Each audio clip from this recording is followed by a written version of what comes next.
Hey, everybody. It's Becky, Will, and John hopping back into your feed again this week. Excited to talk about all sorts of great things in relation to your PPC for your businesses.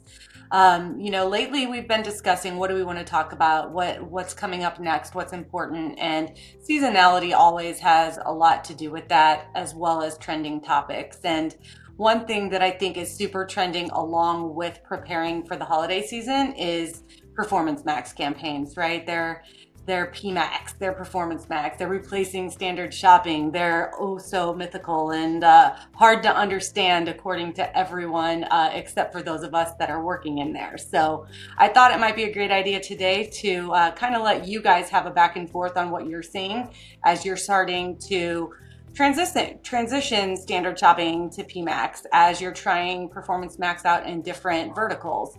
I think it'd be cool for you guys to kind of let us know what are we seeing, what are we doing differently, what's working and what's not working. So give us the deep and real on everything Performance Max. Yeah, thanks, Becky. Let me just give a quick primer for anybody watching who doesn't fully know what Performance Max is or how it's different from other campaigns.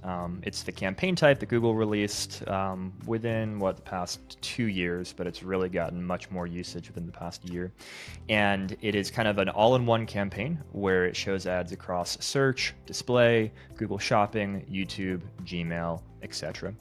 And it replaced smart shopping campaigns. So that campaign type completely went away. Standard shopping is still an option to run alongside of PMax, and we'll talk about that actually in some times where you do want to run both at the same time. But Google is always pushing, okay, PMax is the future, and so we've got a lot of thoughts to cover there. So that's a quick primer. Will, let me ask you, what are some of the maybe biggest challenges that you're seeing right now with Performance Max campaigns? Performance Max campaigns do a lot of things, and sometimes too much can be a bad thing. So, especially if you're an e-commerce account and you're trying to get your products out there, you may be distracted by all the other assets and features that Performance Max incorporates. So there's the opportunity to incorporate videos and images in addition to what you're pulling from your product feed to be eligible to show across Google's array of products, whether that's YouTube, Discovery, Gmail, etc. And for e-commerce focused accounts, depending on how it's set up and the audiences, you may see more of your spend going towards other placements than what's going to the shopping platform. And so you may be missing out on opportunities because of that. And so there's a few different strategies that we'll incorporate. One of those, like you mentioned already, is testing standard shopping alongside Performance Max, or maybe eventually to replace it, because standard shopping, as the name implies, is only shopping ads. Performance Max covers showing on Gmail, Discovery, etc. Shopping, standard shopping is just that. There are ways where you can set up your Performance Max campaign to only pull assets from your product feed and only be eligible to show on those placements because of that. And so you're not going to be incorporating other headlines, long headlines, descriptions, images, etc. And so that can be one way of helping focus your campaign and your account where you're seeing the best return and the most profitability. Yeah, I've seen, we have a number of tests running right now where we're running standard shopping campaigns alongside of Performance Max, which is it's not very intuitive because Performance Max also runs on shopping. And Google's been pushing, obviously, okay, standard shopping is not as good as Performance Max. But what we've seen in a number of situations is when you run both of them concurrently, it seems that standard shopping, just the fact of running it, is actually pushing Google to serve PMax better or differently. And we're seeing better combined ROAS between both of them when we run them both at the same time, rather than just running PMax by itself. Now, I can't say that's 100% the case every single time, because we're seeing some best practices, but there are some accounts where things work very differently than others right now. So every account is a little bit different when we test this out, but we're seeing it happen this way in multiple accounts. So that's a strategy that we've been using a little more recently and are using more right now and testing more because it seems to work well.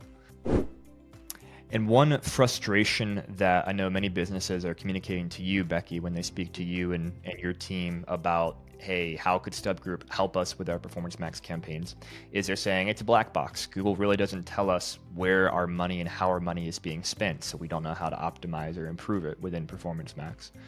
Good news is we have some advanced tips and tactics for forcing some more insights out of Google than they like to share. Will, could you share a little bit about how we're able to accomplish that and see what different channels our money is being spent on? So yeah, there definitely is the sense that Performance Max is a black box and not able to see, okay, where is it spending everything from within the Google Ads interface that you may be logged into. But we have some additional third-party tools and scripts that we're able to run in sync with Google Ads that allow us to get a little bit more granularity and detail into, okay, where is Performance Max spending money? Is it, if I'm an e-commerce account, if I'm got products I'm trying to sell, is most of my budget being spent officially on shopping, or is too much of it going to display and discovery, etc., or even YouTube? We want to utilize those, but it may not be the best place where you want the majority of your budget. And then also being able to see, okay, what terms are triggering ads on the search platform that are being facilitated by Performance Max. So we have some ways to be able to do that through those third-party tools and the scripts that we're able to run in the accounts, so that we're not just running blind there with whatever is running in the Performance Max campaign. Exactly. Yeah, when we use those scripts and pull out and see examples of the actual search terms that the ads are showing on, it can be very insightful, sometimes a little discouraging when you realize, oh, most of this really good ROAS that Google is tracking to Performance Max is coming from branded traffic and remarketing, which, hey, there's a place for that, but you want to understand your branded return on ad spend differently and separately from your non-branded return on ad spend. And so one thing that we are doing a lot more these days is actually essentially segmenting Performance Max campaigns to have some that are focused on brand, some that are not focused on brand, so that we can more accurately tell Google, okay, focus our money on new business. We want new customers here. We don't want to spend all of our money on people who already know about us by name and then report this really high return on ad spend that's not really related to new fresh business we're bringing in the door. So that's a big thing that we're doing right now, is emphasizing new customers and excluding branded traffic, or I should say, creating segmented campaigns where those are the goals. And Performance Max has some features that we're able to leverage now to accomplish that. Yeah, one thing I wanted to just kind of get your opinion on, based off of everything you just said. You were talking about testing, we're talking about removing things, and something that many people ask is, how long is it going to take for me to know if Performance Max is going to work? How long is it going to take to get these campaigns in a place where they're working, at their best? So what kind of answers do you guys have? What kind of numbers are you seeing as far as timeline when it comes to getting new Performance Max campaigns up and running? I would say it very much depends on whether it's a brand new account or an account that already has data. So if it's a brand new account where Google doesn't have much to optimize with and you need to generate data, one thing we're often doing, not every time, but often, is we're actually starting maybe with standard shopping to start to train Google's algorithm, collect some data in the account, and collect enough conversion data so that we can then either add on or potentially switch to Performance Max once we have that data built up. Now, how long does that take depends completely upon how much money we're spending, which means how quickly are we generating data. For someone who's spending $1,000 a month, it's going to take a lot longer to generate data than someone spending $10,000 per month. It's doable in both cases, but the rate at which that data is collected and then you can make decisions obviously is going to vary. For accounts that already have existing data, you can usually get to where you need to get more quickly. But as with most things in digital advertising, ideally you want to have at least a couple of months of time, of data, of being able to test and tweak before you start establishing a good benchmark of what can performance be. And then obviously we're always going to keep improving upon that. But usually, you want to have a couple of months to really hone some things in before you again start establishing those benchmarks. Will, you have any thoughts to add to that? Yeah, the same thing I've seen on this side.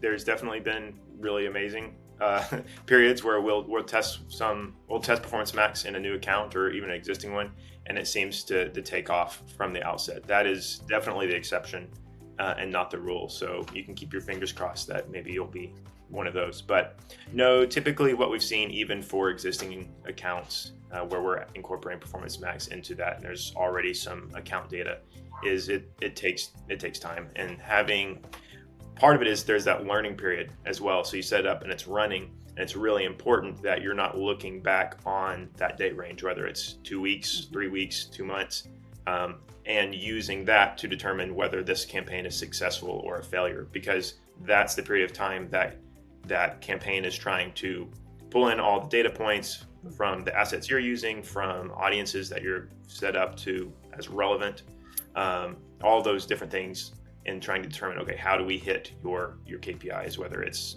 maximize conversions or if it's target ROAS, whatever the case may be. And so that learning period is important, but at the same time, you can't look at that and say, oh, this was success or failure. You have to wait until after that, once things balance out a little bit, and then begin making those tweaks and adjustments and look at performance from that standpoint.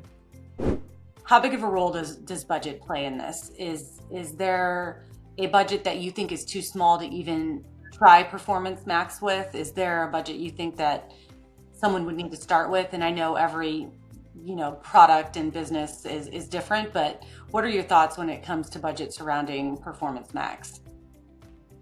Yeah, it's tricky, and we work with all kinds of different budget sizes, so there's definitely different strategies depending upon the size of the budget. The ideal scenario is that your daily budget is high enough to at least generate multiple conversions at your target cost per conversion.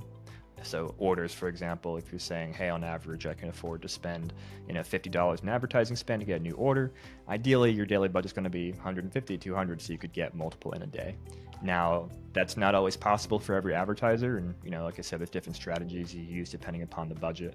But as you kind of alluded to, if your budget is too limited, it makes it difficult for the system to go out and generate the data that will allow it to figure out, okay, this is profitable, this is not profitable, we can bid this for these terms, this for these terms, and then optimize you to get to that point where you have that successful PMax campaign running. Yeah, that makes total sense. So one last question from me, and then you guys can kind of close it out. As far as PMax goes, is it only for e-commerce? Have you seen it work with lead gen clients? What are your thoughts there? Yeah, well, I know you've tested it on a lot of different clients along with your team. What are your thoughts to that? Yeah, it definitely depends on the vertical and the business. Some it's done great, and we've seen really relevant, high quality leads and calls come from Performance Max. Others, again, depending on the vertical, you may see just such a huge percentage of spam leads it may not be worth doing it, or you need to take additional steps there.